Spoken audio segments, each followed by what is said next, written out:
월간조선 3호로에 이런 기획 기사가 났습니다. 174일 만에 업무 복귀한 이진숙 방송통신위원회 위원장. 민주당, 민노총, MBC 대 이진숙 싸움이었다. 어떻게 보면 다윗과 골리앗의 싸움에서 이긴 거죠. 민주당, 민노총, MBC. 이 MBC M자가 민주라는 말이 모양이죠. 문화방송이 아니고. 자, 여기 보면 이제 이진숙 방통위원장이 복귀해서 의사봉을 두드리는 장면입니다. 자, 이 기사 내용을 보면은 몇 가지가 있는데, 제가 이걸 쭉 읽어보니까 이런 이야기를 해요. 이진숙 방통위원장이. 174일이나 걸렸네요. 기자가 이렇게 묻습니다. 했더니, 제가 이틀 만에 탄핵을 당했는데, 주변에서 대의를 위해서 이제라도 사퇴하는 것이 낫지 않겠느냐. 이거 조갑제가 윤석열 대통령이 하야하는 게 낫지 않냐. 이게 똑같은 이야기입니다. 하야하면 그러면은, 사퇴하면은, 잘했다 할 것 같아요. 절대 그렇지 않습니다. 사퇴하고 나면, 에이, 저기 뭐 잘못이 있으니까 사퇴했겠지. 이렇게 생각한다니까요. 절대 사퇴하면 안 돼요. 절대 하야하면 안 된다는 겁니다. 그래서, 물러나지 않고 가처분 신청까지 이제 간 거죠. 민주당이 위법이라고 주장했던 방통위 2인 체제의 정당성은 반드시 법적인 판단을 받아야 한다고 생각했다. 이렇게 전투 의지를 가져야 된다고요. 전투 의지. 국민의힘 국회의원들 배워야 돼요. 이런 거. 전투 의지. 자, 그러면 민주당이 왜 이진숙 방통위원장을 탄핵하려고 했을까? 이겁니다. 이거. 저하고 생각이 똑같은데요. 이진숙 방통위원장을 탄핵해서 얻고자 했던 것은 방송통신위원회의 일시적 마비, 그리고 또 뭐냐? 그들에게는 MBC를 지킬 수 있더라면 단 하루도 중요합니다. 하루라도.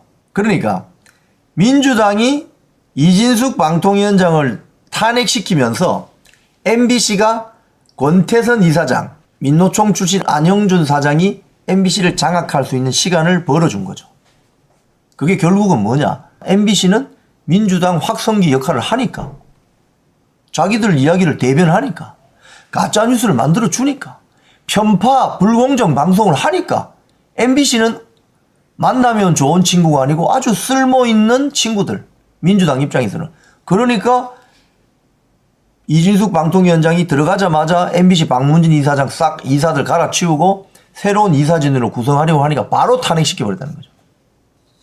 그러니까 MBC는 여러분, 본인들이 지금 공영방송이라고 주장을 하는데, 제가 봤을 때는 대한민국 좌파들이 벌이는 문화전쟁의 기지예요. 기지. 좌파 카르텔을 위한 문화전쟁의 기지. 전위부대. 그래서 의미는 어떤 의미가 있느냐. 이 인터뷰 기사를 보면은 방통위 2인 체제의 적법성이 인정됐다는 거죠.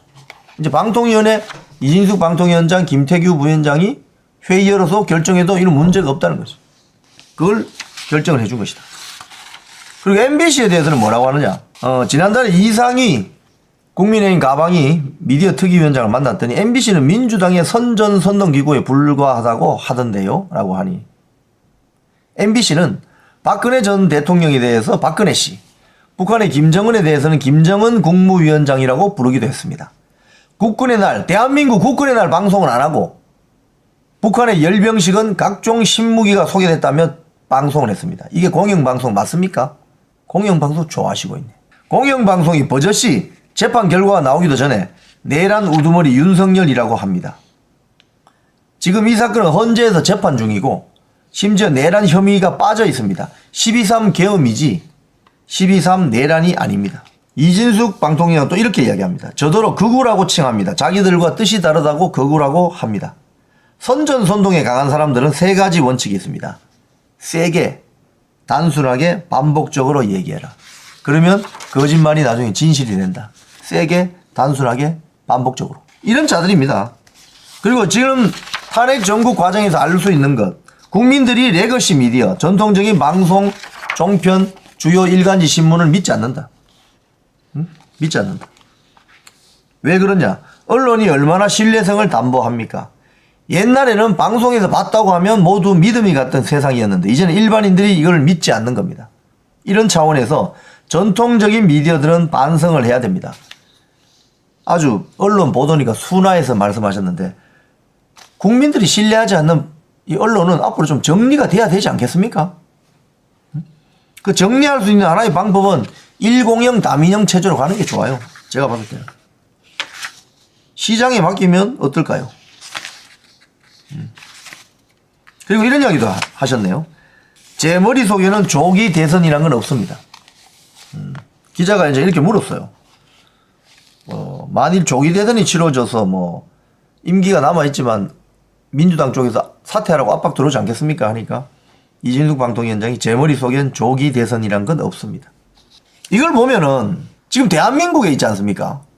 국민의힘 국회의원 또는 뭐 장관들 뭐 언론인들 중에 민노총하고 한판 붙어가지고 깨지거나 이기거나 박살을 내거나 결단을 낸 사람이 과연 몇 명 있습니까? 저는 비록 해고됐지만 하지만 민노총 사장은 물러났잖아요.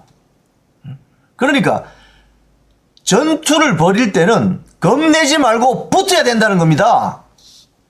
왜 슬슬 겁을 내죠? 막 떼거리로 모이니까 겁나죠, 사실은. 그런데 내가 이 전쟁에는 명분과 국민적인 지지가 있다고 생각하면 붙어야 되는 겁니다. 내가 좀 상하더라도, 내가 좀 다치더라도. 전투가 벌어지면 나는 하나도 안 다치고 어떻게 상대방을 무너뜨릴 수 있어요? 나도 다쳐요, 일부는. 나도 한 대 맞아요. 복싱하면은 상대방을 KO 시키려면은 자기도 그만큼 맞아야 되는 겁니다. 그런데 그런 전투 의지조차 없이 기회주의적으로 여기 갔다가 저기 갔다가 양지만 쫓아다니는 세력들이 소위 말해서 자유우파 정당 플랫폼 주변에 우글우글 한다는 게 문제예요. 대한민국은. 지금 대한민국 자유우파 세력을 그동안 끌어온 이승만 대통령, 박정희 대통령을 보십시오. 죽을 고비를 해서 그때까지 끌고 온 거 아닙니까? 자기의 사랑하는 조국 대한민국을 위해서. 근데 지금 자유우파 진영에서 그런 정치 지도자가 있어요. 그런 면에서 이진숙 방통위원장이 귀감이 되는 거예요. 국민의힘 국회의원 뭐 한 100명보다 훨씬 나아요, 사실은. 싸우는 걸 보여주잖아, 싸우는 걸. 전투 의지를. 활활 불태우고 있잖아요. 결국 가서 가처분 신청해서 받아내서 4대4로 균열 내고 다시 복귀하지 않습니까? 지금 국민의힘 국회의원들 1월 15일 날 대통령 체포영장 집행돼서 서울구치소로 달려갈 때 관저의 앞에 나왔던 국회의원 몇 명 돼요? 30여 명. 나머지 70명 좀 어디 갔어? 응? 그래 놓고 지금 와서 뭐 이런저런 뭐 개헌이 어떤 둥 뭐 조기 대선을 그런 이야기 할 수 있어요, 지금? 그런 이야기 해도 되겠냐고. 전투 의지도 없으면서 비겁한 세력들이지. 그러니까 권력은 누리고 싶고 꿀단지는 빨고 싶고 싸우기는 싫고 그러니까 맨날 2등밖에 못한다는 거예요. 1등을 해서 집권을 해야 된다고 생각하는 게 정치 결사체인 정당 아닙니까? 근데 1등 할 생각이 없어. 난 그냥 대충 2등만 하면 돼. 배지만 달면 돼. 이러니까 망하는 거지. 망하는 거지. 그러니까 자기들 지역의 영주 역할을 할 수 있는 의원 내각제 이런 거 하면 안 될까? 이런 헛소리라고 말이죠.